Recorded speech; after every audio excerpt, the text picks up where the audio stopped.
The beginning of the storm. The sun dipped low behind the dense rows of houses in Maplewood Estates, casting a warm golden glow on the quiet suburban neighborhood. From the outside, the Johnsons' home looked like a portrait of tranquility. The curtains swayed gently with the evening breeze, and laughter from a neighboring backyard barbecue filled the air. Inside, however, a quiet storm was brewing, one that would unravel the Johnson family's peace and test their courage like never before. 8-year-old Lily sat cross-legged on the living room floor, her favorite stuffed bear, Mr. Paws, clutched tightly in her arms. She had always been a bubbly and imaginative child, filling the house with stories of magical adventures and make-believe kingdoms. But lately, something had changed. Her stories had grown quieter, her laughter less frequent. Her parents, Michelle and Greg, had chalked it up to a phase. Kids go through these things, Michelle had said just the other day, brushing off Greg's concerns as Lily refused to eat dinner. She'll snap out of it soon. But Greg wasn't so sure. The way Lily avoided eye contact, the way she clung to Mr. Paws like a lifeline, it felt like more than a simple phase. Lily, Michelle called gently from the kitchen. Come set the table for dinner, sweetheart. Lily hesitated for a moment, her small hands clutching the bear tighter. Slowly, she got up and walked to the dining table, her gaze fixed firmly on the floor. Michelle exchanged a look with Greg as they sat down to eat. The tension was palpable, though neither of them spoke. They had been treading carefully, hoping not to upset Lily further. As they ate, the silence in the room was broken only by the occasional clink of silverware. Michelle attempted small talk, but Lily only responded with nods or murmurs. Finally, Greg couldn't take it anymore. Lily, he said, his voice gentle but firm, is everything okay at school? Are the other kids treating you all right? Lily nodded quickly, her gaze still fixed on her plate. And with Miss Harper, Michelle added, referencing Lily's teacher. She's nice, isn't she? Again, Lily nodded, but her silence spoke volumes. Greg sighed, exchanging another worried glance with Michelle. They had been walking on eggshells for weeks now, trying to figure out what was wrong. But the more they tried, the further Lily seemed to withdraw. The next morning, Michelle dropped Lily off at school as usual. As she watched her daughter shuffle toward the entrance, her backpack hanging low on her small frame, a pang of guilt gnawed at her. Something wasn't right, and Michelle couldn't ignore it any longer. That afternoon, she decided to call Lily's teacher, Miss Harper. Hello, this is Michelle Johnson, Lily's mom, she began, her voice hesitant. I was wondering if I could ask you a few questions about Lily. Miss Harper's warm tone came through the line. Of course, Mrs. Johnson. Is everything all right? Well, Michelle hesitated, unsure how much to share. Lily's been a bit off lately. She's quieter than usual and doesn't seem like herself. I was just wondering if you've noticed anything at school. There was a pause on the other end. Actually, Ms. Harper said slowly, I have noticed some changes in Lily's behavior. She's been more withdrawn in class, and she's not as eager to participate as she used to be. I thought it might just be a phase, but now that you mention it, Michelle's heart sank. Do you think it's something at school? I don't think so, Ms. Harper replied. She gets along with the other children, and there haven't been any incidents, but I do think it might be worth having a conversation with her. Sometimes children just need a little reassurance to open up. Thank you, Michelle said, her voice heavy with gratitude. I'll talk to her tonight. That evening, Michelle sat on the edge of Lily's bed as her daughter played quietly with Mr. Paws. Lily, she began softly, brushing a strand of hair from her daughter's face. You know you can talk to me about anything, right? Mommy and Daddy are always here for you. Lily nodded but didn't look up. Sweetheart, Michelle continued, her voice gentle but firm. Is something bothering you? You can tell me, no matter what it is. For a moment, Lily's small frame stiffened. Her grip on Mr. Paws tightened, and her eyes welled up with tears. But then, just as quickly, She shook her head and buried her face in the bear's soft fur. Michelle's heart ached as she watched her daughter retreat further into herself. She didn't want to push Lily too hard, but she couldn't ignore the growing sense of unease in her gut. The next day, Michelle shared her concerns with Greg. "I think we need to talk to someone," she said, her voice wavering. "A counselor, maybe. Someone who can help Lily open up." Greg nodded. "I'll make some calls," he said. "We'll figure this out." But before they could take the next step, the situation escalated in a way they never could have anticipated. It was a Friday evening, and Michelle and Greg were preparing for a rare date night. With their regular babysitter unavailable, they had hired someone new. A young woman named Lauren who came highly recommended by a neighbor. "She's great with kids," the neighbor had said. "Really sweet and responsible." Lauren arrived promptly at 6:30, her cheerful demeanor putting the Johnsons at ease. Lily, however, seemed less enthusiastic. She clung to Michelle's leg as her parents prepared to leave. "Do you really have to go?" she whispered, her voice trembling. Michelle knelt down, wrapping her arms around her daughter. "We won't be gone long, sweetheart," she said reassuringly. "Lauren's going to take great care of you. You'll see." Reluctantly, Lily let go, though her wide, tear-filled eyes stayed fixed on her parents as they walked out the door. Later that night, when Michelle and Greg returned home, the house was eerily quiet. "Lily?" Michelle called, stepping into the living room. There was no response. Lauren appeared from the hallway, a nervous smile on her face. "Everything okay?" Greg asked, his voice laced with concern. "Oh, yes," Lauren said quickly. "Lily's just asleep. She had a little trouble settling down, but she's fine now." But something about Lauren's tone didn't sit right with Michelle. She headed upstairs to check on Lily, her steps quickening as a strange feeling of dread settled over her. When she opened the door to Lily's room, her heart stopped. Lily was sitting in the corner of the room, clutching Mr. Paws tightly. Her cheeks were streaked with tears, and her wide eyes stared up at her mother with a mixture of fear and relief. "Mommy," she whispered, her voice trembling. "Please don't leave me again." Michelle rushed to her daughter's side, pulling her into a tight embrace. "What happened, sweetheart?" she asked, her voice shaking. But Lily didn't answer. She just held on tighter, as if letting go would mean losing her mother forever. As Michelle comforted her daughter, one thing became painfully clear. Whatever had happened that night was only the beginning of a much larger storm. The shadows revealed themselves. The unease from the previous night lingered heavily in the Johnson household. The next morning, Michelle and Greg were seated at the kitchen table, sipping coffee in silence. Lily, still shaken, remained upstairs in her room, clutching Mr. Paws like a protective charm. Greg broke the silence, his voice low. "Something isn't adding up. Did you notice how Lauren avoided eye contact last night?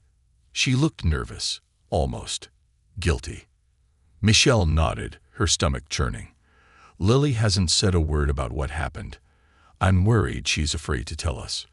Greg leaned forward, determination etched into his face. "We need answers. I'll call Lauren and ask her directly." While Greg stepped out to make the call, Michelle went upstairs to check on Lily. The little girl was sitting on her bed, staring out the window. Her stuffed bear rested on her lap, and her small frame seemed even smaller in the soft morning light. "Sweetheart," Michelle said gently, sitting beside her. "How are you feeling?" Lily didn't answer immediately.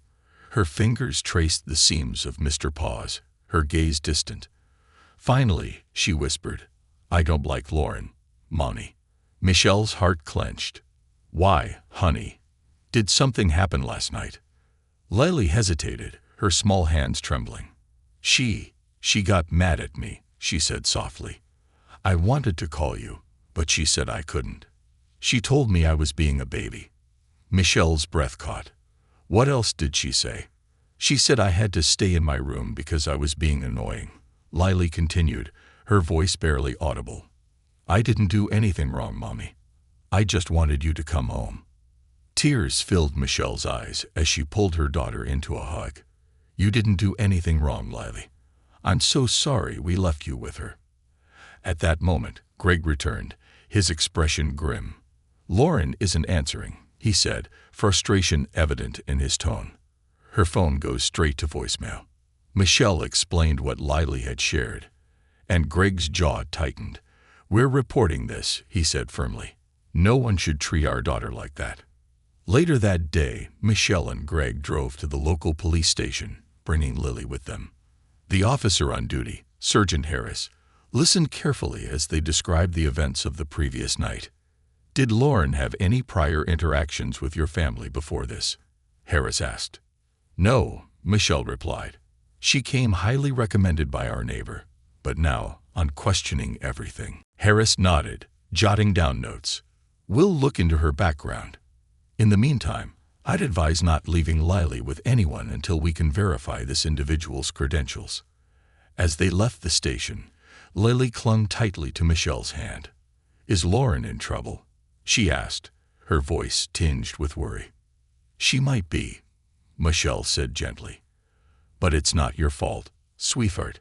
You did the right thing by telling us." That evening, as the family settled back at home, Michelle's phone buzzed with a text message. She glanced at the screen, her brows furrowing as she read the message from an unknown number. "You shouldn't have gone to the police. You'll regret it." Michelle's stomach dropped, and her hands trembled as she handed the phone to Greg. "It's her," she whispered. Greg read the message, his face darkening with anger. "That's it. We're getting cameras, alarms, whatever it takes to protect this house." The next day, Greg installed security cameras around the property, while Michelle contacted their neighbor, Mrs. Larson, who had recommended Lauren. "I can't believe this," Mrs. Larson said, shocked. "Lauren's babysat for us several times, and we never had any issues." "Did she ever seem off to you?" Michelle pressed. Mrs. Larson hesitated. "Well, there were times she seemed a little strict with the kids, but I thought that was just her way of keeping order." Michelle felt a knot tighten in her stomach. "If you have her contact information, can you send it to me? The police are looking into her, and anything might help." Mrs. Larson agreed, and within minutes, Michelle had Lauren's full name and phone number. She passed the information to Sergeant Harris, who assured her they would investigate further. That night, as the family tried to unwind, the house felt tense. Lily refused to sleep alone, so they set up a makeshift bed in their room. Michelle and Greg stayed awake long after Lily had fallen asleep, their nerves frayed by the unknown. Around midnight, a notification pinged from the new security system. Greg grabbed his phone and pulled up the footage. "What is it?" Michelle asked, sitting up in bed. Greg's face paled. "Someone's outside." The video feed showed a shadowy figure moving near the back of the house. It was difficult to make out any details, but the person seemed to linger, examining the windows before slipping out of view. Greg called the police immediately, and within minutes, officers arrived to search the property. "There's no sign of forced entry," Officer Martinez reported after a thorough sweep, "but we'll increase patrols in the area." Michelle's voice trembled as she asked, "Could it have been Lauren?" Martinez shrugged. "It's possible. We'll check the footage and see if we can identify them. In the meantime, keep your doors and windows locked." The following morning, Sergeant Harris called with an update. "We've verified Lauren's identity," he said, his tone serious. "She doesn't have a criminal record, but her references seem suspicious. 2 of the numbers she provided are disconnected, and the 3rd was listed under a fake name." Michelle's heart sank. "What does that mean?" "It means she's not who she claims to be," Harris replied. "We're working to find her, but I'd advise staying vigilant. If she contacts you again, let us know immediately."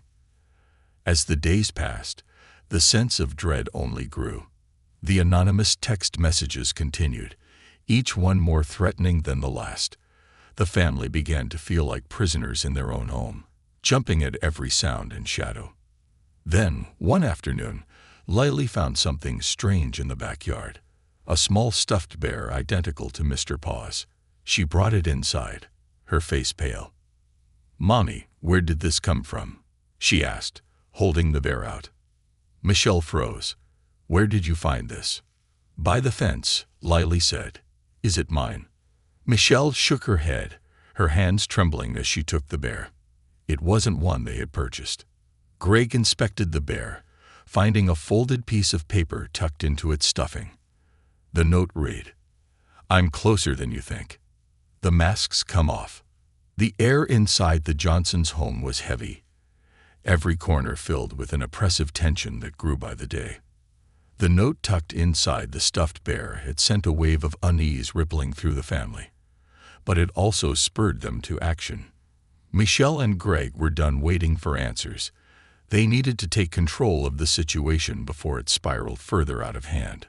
Greg's voice was calm but firm as he spoke to Michelle over the kitchen table the morning after the discovery. "We need help," he said, staring at the bear that now sat in a sealed evidence bag provided by the police. "More than just cameras and patrols. We need to figure out who this person really is and why they're targeting us." Michelle nodded, though her anxiety was palpable. "But where do we even start? Lauren isn't answering her phone, and the police are moving at their own pace. Meanwhile, Lily's terrified to even go near the windows." Greg leaned forward, his voice low. "If we can't rely on the police to connect the dots quickly enough, maybe we can dig into her past ourselves.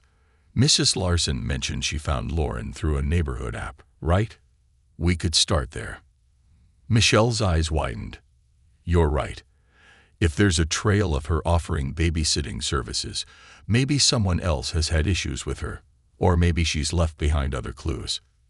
That evening, after putting Lily to bed, Michelle and Greg sat side by side on the living room couch, their laptop glowing softly between them. Michelle logged into the local community network where Mrs. Larson had found Lauren. Searching for Lauren and babysitting yielded dozens of results, most of them glowing reviews from parents. But as they scrolled further, something caught Greg's attention. "Here," he said, pointing to an older post from a year ago. It was a warning from a woman named Rebecca about a babysitter who had frightened her child. While the sitter wasn't named, the description of her, dark hair, piercing blue eyes, a charm that masked a strict and manipulative side, matched Lauren perfectly. Michelle clicked on the user's profile and sent a direct message. "Hi, Rebecca. My name is Michelle, and I'm reaching out because I believe I've encountered the same babysitter you mentioned in your post. If you're willing, I'd like to hear about your experience. It's urgent." Within minutes, a notification chimed. Rebecca had replied, "I thought I was the only one. Can we talk? Here's my number." Michelle and Greg didn't hesitate. Greg dialed the number while Michelle sat close, nervously wringing her hands. The phone rang twice before Rebecca answered. "Hello," came a cautious voice. "Hi, Rebecca. This is Michelle Johnson. Thank you for responding so quickly." Rebecca exhaled audibly. "I'm glad you reached out. I've been keeping that post up just in case someone else went through what we did. What happened to your family?" Michelle hesitated before recounting the events.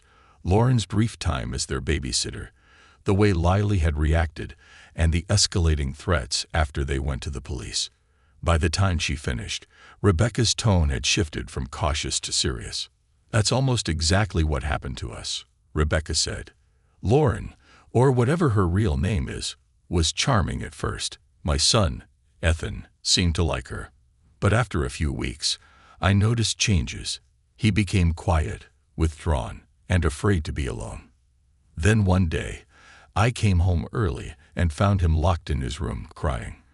Lauren told me he'd been misbehaving and needed time to calm down. But Ethan told me later that she'd threatened to take him away if he didn't stop crying." Michelle's grip on the phone tightened. "Did you report her?" Rebecca sighed. "I tried, but without concrete evidence, nothing came of it. I fired her immediately, but she left me a note on my car a week later. It said, 'You're lucky I'm letting this go.' That was enough to scare me into silence." Greg's jaw clenched. "Do you know anything else about her? Where she might have gone?" "No," Rebecca admitted. But I do know she uses aliases. Lauren probably isn't her real name. I only found out because my husband, who works in cybersecurity, traced her email back to a fake identity. Her real name is Margaret Ellison." Michelle gasped. "Margaret Ellison." Rebecca continued, her voice heavy. "I looked her up after we discovered her real name. There are rumors, stories about her being involved in similar situations with other families. She's been moving from place to place, leaving chaos behind." Armed with this new information, Michelle and Greg immediately called Sergeant Harris, who promised to expand the investigation under Margaret Ellison's name. However, the chilling reality that they were dealing with someone far more dangerous than they initially thought left them on edge. The following night, as Michelle sat in Lily's room reading her a bedtime story, a sudden notification from the security system pinged on her phone. Her heart raced as she checked the camera feed. A figure stood at the edge of their yard, partially obscured by the shadows of the trees. "Greg," Michelle whispered urgently. "Someone's out there again." Greg hurried to her side, taking the phone from her hands. The figure didn't move, standing eerily still as if they knew they were being watched. Moments later, the figure disappeared into the darkness. Greg called the police, but when they arrived, the person was long gone. However, they found something else. Another note, taped to the back door. "You're digging too deep. Stop now, or you'll regret it." The following day, Michelle and Greg decided to take a bold step. If Margaret was monitoring their movements and escalating her behavior, they needed to take the fight to her. They arranged for Lily to stay with Michelle's sister, Susan, in a secure location while they worked with Sergeant Harris to set a trap. "We'll create the illusion that the house is empty," Harris explained during a meeting at the station. "We'll keep officers stationed nearby and monitor the house around the clock. If she tries to make a move, we'll catch her." Michelle and Greg reluctantly agreed. Leaving their home, even temporarily, felt like a surrender. But they knew it was the safest way to protect Lily while bringing Margaret to justice. As the days turned into a tense waiting game, the Johnsons found themselves oscillating between hope and dread. They stayed with Susan and Lily, trying to create a sense of normalcy for their daughter. But every time the phone rang or a notification pinged, their hearts jumped. Finally, after a week of silence, the police called with the breakthrough they had been waiting for. "We got her," Sergeant Harris said, her voice steady but triumphant. "Margaret Ellison attempted to break into your house last night. We have her in custody." Michelle and Greg exhaled in relief, though their relief was tempered by lingering fear. "What happens now?" Greg asked. Harris's tone turned serious. "She's being charged with multiple counts of harassment, breaking and entering, and endangering the welfare of a child. But it's going to take time to build a solid case. In the meantime, you'll need to stay cautious." As the Johnsons returned home, a sense of victory mingled with unease. They had taken the first step toward reclaiming their peace, but they knew the battle wasn't over. Margaret Ellison had woven herself into their lives like a shadow, and unweaving her presence would take time. But as they sat together in their living room that evening, Lily between them, holding Mr. Paws tightly, they felt something they hadn't in weeks. Hope. The truth exposed. The next morning, the Johnsons found themselves back at the police station, seated across from Sergeant Harris in a quiet conference room. The room was dimly lit, with a single file folder lying ominously on the table between them. The weight of the moment was almost suffocating, but Michelle and Greg knew they had to face it head-on. They had questions that only Margaret Ellison could answer. Sergeant Harris leaned forward, her hands folded. "First of all, I want to commend you both for your cooperation and persistence. Without your vigilance, we might not have apprehended Margaret as quickly as we did." Greg nodded tightly. "What have you learned about her? Who is she really?" Harris took a deep breath. "Margaret Ellison is a master manipulator and a con artist. She's operated under at least 6 aliases in the past decade, most of them connected to child care or family services. Each time, she ingratiates herself with a family, gains their trust, And then something happens. Sometimes it's small, like unexplained changes in behavior from the children. Other times, it's much worse. Michelle's hands clenched into fists. What do you mean by worse? Harris's gaze didn't waver. In 2 previous cases, the children disappeared. One case remains unsolved, and in the other, the child was found but too traumatized to speak about what happened. Margaret was suspected in both instances, but never formally charged due to a lack of evidence. Michelle felt the air leave her lungs. You're saying she could have taken our daughter if we hadn't acted? Harris nodded solemnly. It's a strong possibility. Her pattern suggests she thrives on control and fear. By threatening and manipulating parents and children, she maintains that control. But with your case, she made a mistake, escalating too quickly and leaving behind tangible evidence. Greg's voice was sharp. What kind of evidence? Harris opened the file folder on the table, revealing photographs, handwritten notes, and surveillance images. She pointed to one of the notes, which was scrawled in the same handwriting as the messages Margaret had left at their home. This note was found in her belongings when we arrested her, Harris explained. It contains details about your family, including your routines, Lily's school schedule, and even your extended family. She was watching you for weeks. Michelle felt a chill run down her spine. She was planning something, wasn't she? Harris nodded again. We believe so. Our team also found forged documents in her possession, including what appears to be an application to a private school under Lily's name. If she had succeeded in gaining access to Lily, it's likely she intended to disappear with her. Greg slammed his fist onto the table, his face red with anger. Why would she do this? What does she get out of it? Harris' expression turned grim. We don't know the full extent of her motivations, but based on her history, Margaret seems to target children who are particularly loved and cherished. It's as if she thrives on breaking that bond. Michelle felt tears welling up in her eyes as she reached for Greg's hand. We were so close to losing her, she whispered. But you didn't, Harris said firmly. You acted quickly and decisively. That's what saved Lily. That evening, back at home, Michelle and Greg sat in the living room, poring over the events of the past few weeks. Lily was safe, tucked into bed upstairs, but the scars of what they'd been through lingered like shadows in the corners of their minds. Do you think it's over? Michelle asked, her voice barely above a whisper. Greg sighed heavily. I don't know. Harris said they have enough evidence to keep her in custody for now, but there's always the chance she could find a way to manipulate the system. People like Margaret are dangerous because they're so good at slipping through the cracks. Michelle shuddered at the thought. We can't let our guard down. Not ever. The conversation was interrupted by a soft knock at the door.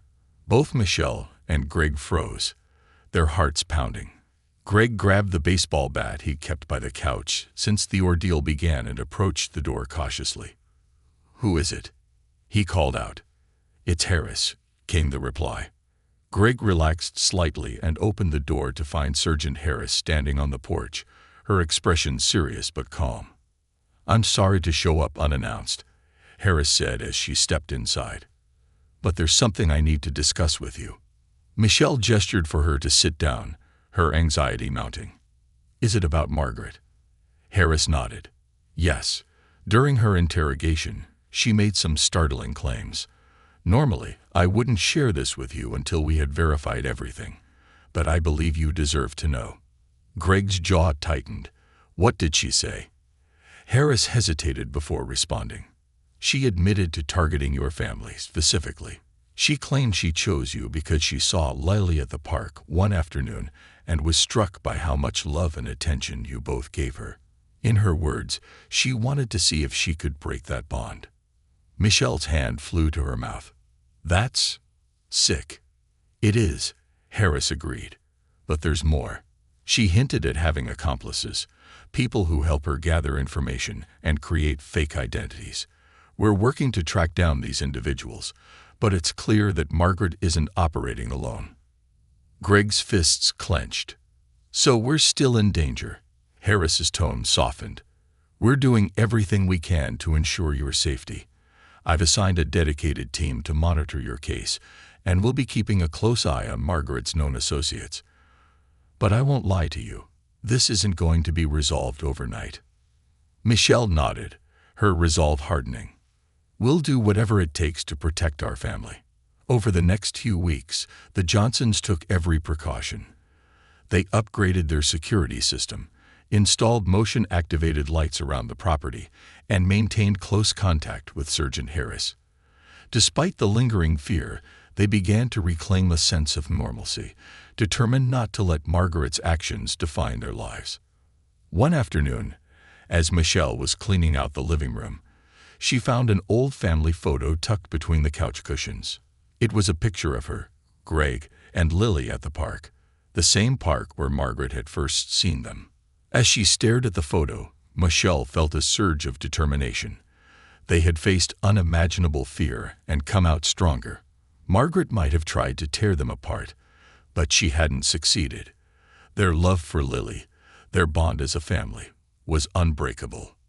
The chapter of Margaret Ellison's terror wasn't entirely closed, but the Johnsons had taken back control of their lives. They knew there would be challenges ahead, but as long as they faced them together, they would prevail. A new beginning. The Johnson family home felt different now.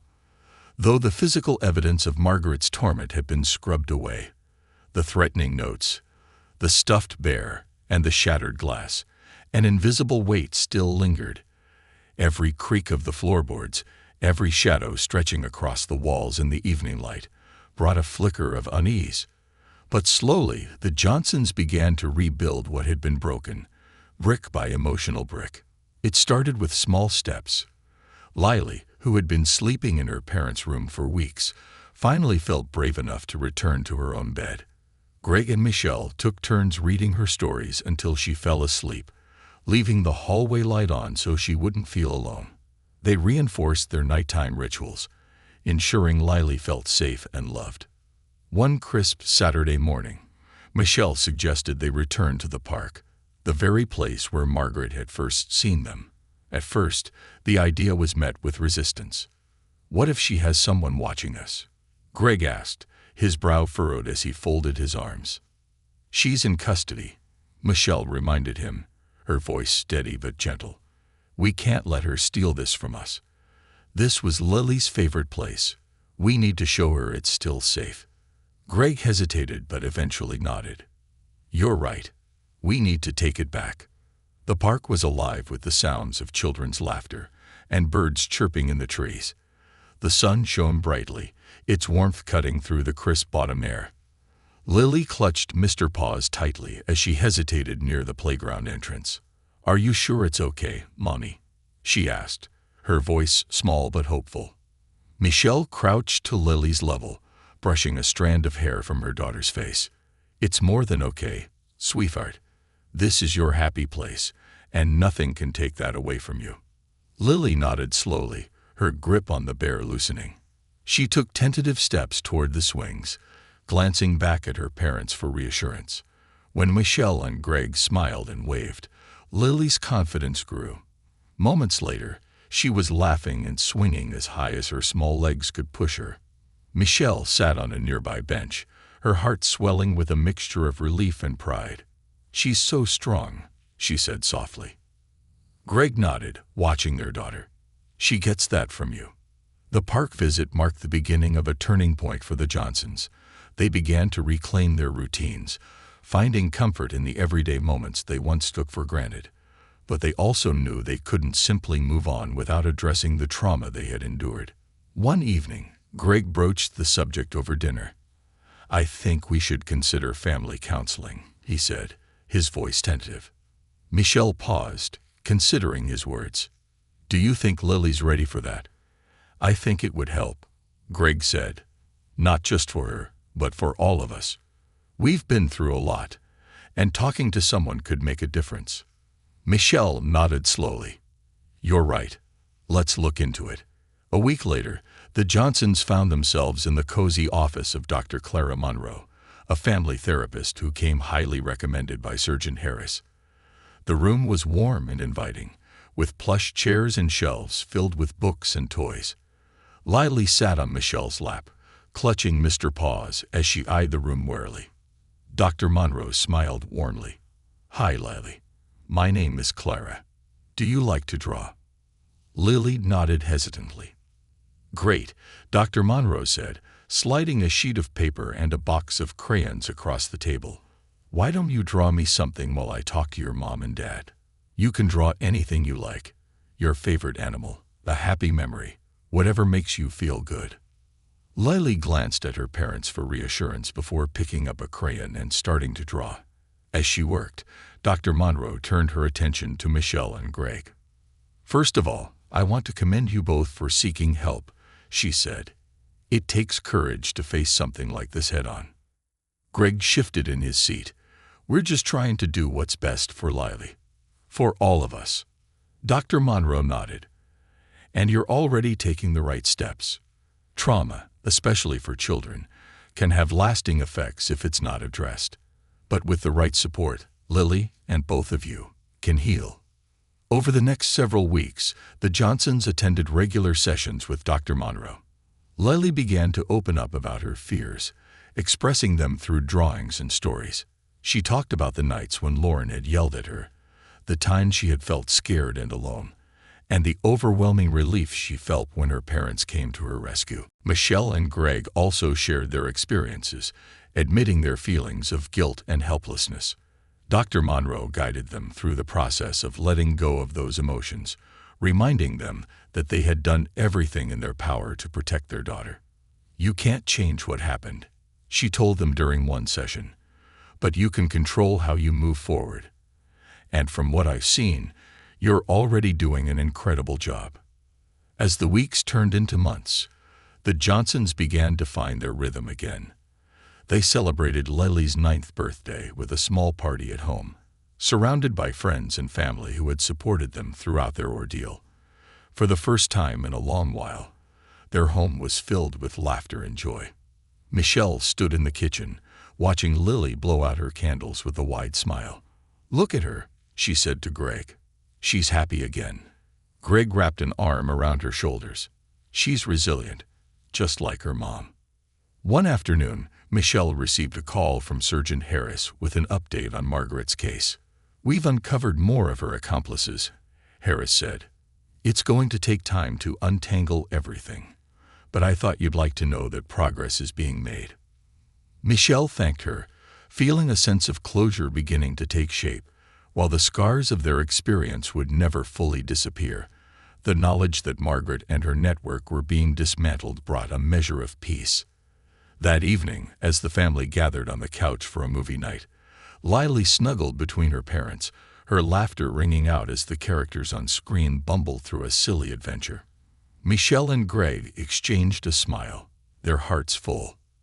The darkness that had once clouded their lives was lifting, replaced by the warmth of love, resilience, and the promise of brighter days ahead. The Johnsons knew they weren't just surviving. They were thriving, stronger together than ever before. Triumph and transformation. The morning sun poured through the windows of the Johnsons' home, casting warm, golden light across the kitchen. Michelle stood at the stove, flipping pancakes as the scent of cinnamon filled the air. Greg was at the table, helping Lily assemble a jigsaw puzzle. It was a scene of ordinary life, but for the Johnsons, it felt extraordinary. Every shared moment, every laugh, was a victory, a testament to their resilience and determination to reclaim their lives.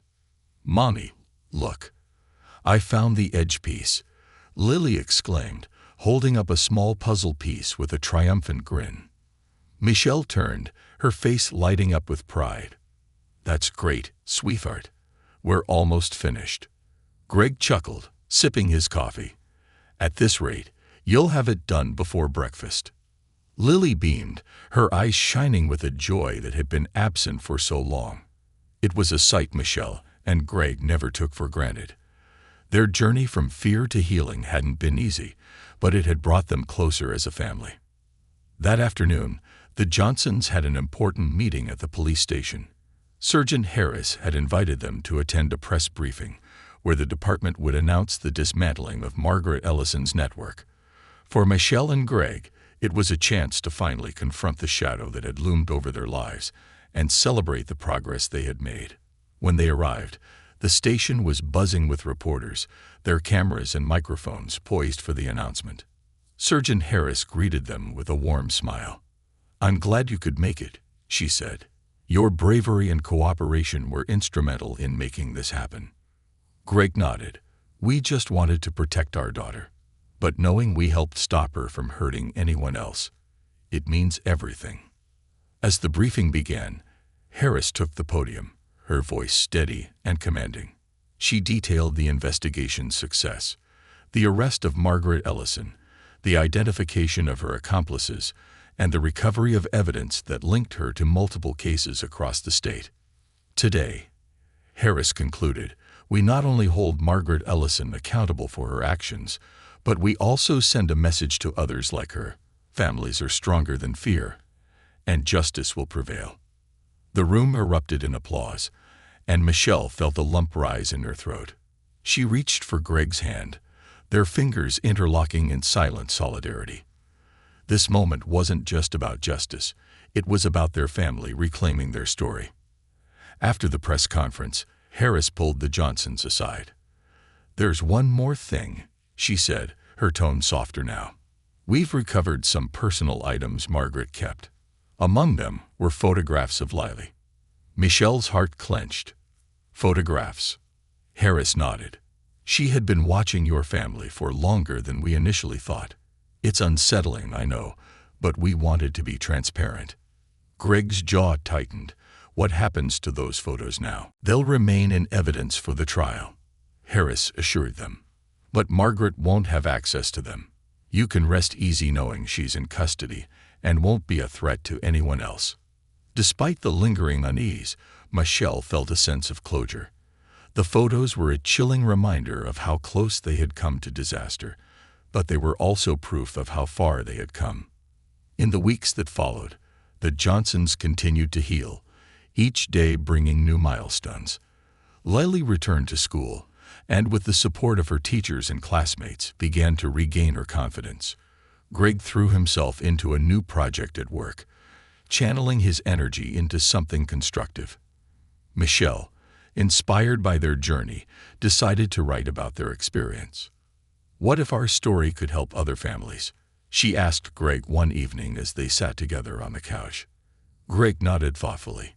"It's worth sharing. If it helps even one person recognize the signs or feel less alone, it's worth it." Michelle started a blog, chronicling their ordeal and the lessons they had learned. She wrote about the importance of listening to children, trusting parental instincts, and never underestimating the strength of a united family. The blog quickly gained traction, with readers reaching out to share their own stories and express their gratitude. One afternoon, Michelle received an email from a mother named Clara. The subject line read, "Thank you for saving my son." The email detailed how Clara had recognized similar warning signs in her own babysitter after reading Michelle's blog. She had confronted the sitter and discovered unsettling behavior, leading her to remove her child from the situation. Michelle's eyes filled with tears as she read the email. She forwarded it to Greg, who called her immediately after reading it. "You're making a difference," he said, his voice filled with pride. "So are you," Michelle replied. "We all are."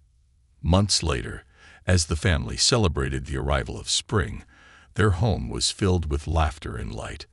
They spent weekends exploring the park, hosting game nights with friends, and cherishing the simple joys of being together.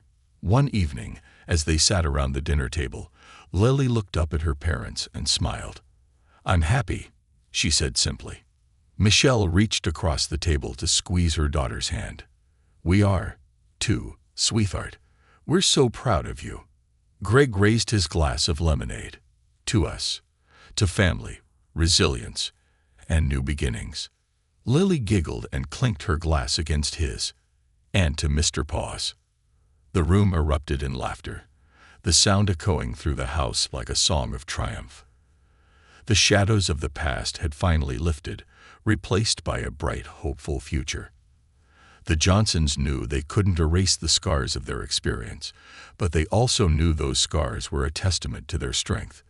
They had faced fear and uncertainty, and they had emerged stronger, closer, and more determined than ever to protect what mattered most. Their story was one of transformation, not just of survival, but of reclaiming their lives and finding joy in the aftermath of darkness. It was a reminder that even in the face of the unimaginable, love and courage could light the way to a brighter tomorrow. After dinner, Greg tucked Lily into bed while Michelle stayed in the living room, organizing a pile of papers for her next blog post. She had received dozens of messages from parents thanking her for her openness, and even a few from law enforcement officers who praised her for raising awareness about child safety. Each message reaffirmed her decision to share their story, but she knew she wasn't done yet. Greg joined her on the couch, glancing at the papers spread across the coffee table. "Another blog post?" he asked, his tone light but supportive. Michelle nodded, smiling. "I was thinking of writing about what we've learned, how to spot the red flags, how to trust your instincts, and how to fight back when you feel powerless." Greg leaned back, a thoughtful expression on his face. "It's incredible how far we've come. A few months ago, I didn't think we'd ever feel normal again. But look at us now." Michelle reached for his hand. "We're stronger because of what we've been through. And if sharing that strength can help even one family, it's worth it." Greg squeezed her hand, his eyes reflecting his pride in her. "You're amazing, you know that." Michelle laughed softly, leaning her head against his shoulder. "It's a team effort." The next morning, the Johnsons woke to a sense of peace that had eluded them for so long. Lily was already up, giggling as she played with Mr. Paws in the living room. The sound was music to Michelle's ears, a stark contrast to the silence and fear that had once filled their home. As the family prepared for a day at the park, Michelle's phone buzzed with a notification. It was an email from Surgeon Harris. The subject line read, "Case update, justice served." Michelle opened it, her breath catching as she read the first line. "Margaret Ellison has pleaded guilty to all charges." The email went on to explain that Margaret had accepted a plea deal in exchange for cooperating with the investigation into her accomplices. She would serve a significant prison sentence, ensuring she could no longer harm anyone else. Michelle handed the phone to Greg, who read the email silently before exhaling deeply. "It's over," he said, a small smile tugging at the corners of his mouth. "She's finally out of our lives." Michelle nodded, tears of relief welling in her eyes. "We did it, Greg. We protected Lily, and we helped stop her from hurting anyone else." Greg pulled her into a hug, their shared relief washing over them like a wave. "We did," he murmured, "and we'll keep protecting her, always." That afternoon, as they walked through the park, Lily raced ahead to the swings, her laughter echoing through the air.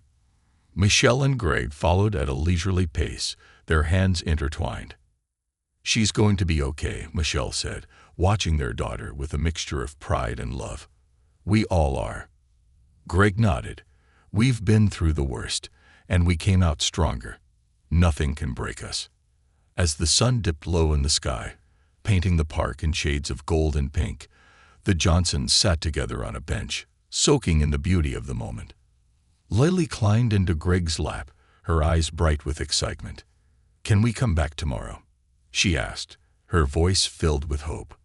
Greg smiled, kissing the top of her head. "Of course, sweetheart. We can come back as many times as you want." Michelle wrapped her arms around them both, her heart full.